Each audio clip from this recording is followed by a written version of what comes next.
Hello and welcome to the JSource International Reporting Bureau Weekly Wrap-Up, where we follow Canadian coverage of international news. I'm Adriana Zhang, coming to you from our studio at Humber College. Here's a look back at what's been happening around the world this week. Monday was a busy day for international news.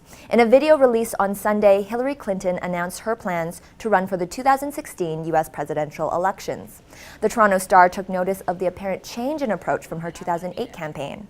The Star featured on their front page a then and now, noting how Hillary's 2008 campaign emphasized her toughness and downplayed her gender, whereas her newly released video depicted a kinder and more humble Hillary Clinton.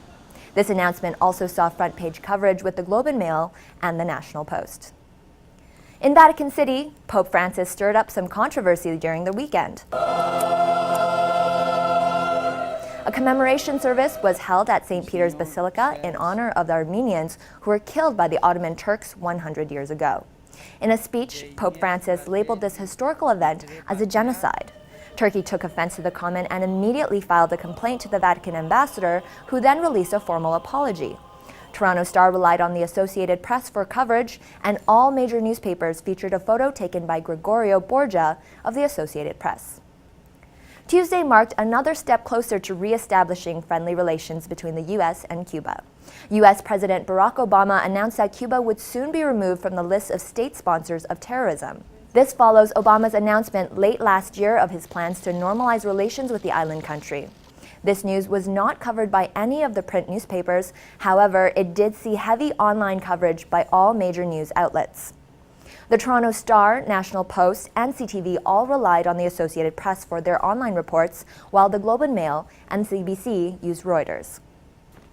Wednesday marked the one-year anniversary of when Boko Haram abducted more than 200 Nigerian schoolgirls. Protesters flooded the streets of Abuja in a march to remember the 219 girls who were taken from their boarding school in Chibok. The National Post, Globe and Mail, and Toronto Star ran a story written by Michelle Fowle of the Associated Press. India's Prime Minister made a historical visit to Canada this week. During this three-day stay, Modi and Prime Minister Stephen Harper unveiled a $350 million deal for Canada's largest uranium producer, Cameco Corp. The Globe and Mail reported on the trade deal, while CBC and CTV focused on Modi's visit, which is the first bilateral visit to Canada by an Indian Prime Minister in more than 40 years. That's all for this week. For these stories and more, visit us at jsource.ca or follow us on Twitter. Join us again next Friday for your weekly Canadian international news coverage. I'm Adriana Zhang with the JSource International Reporting Bureau at Humber College.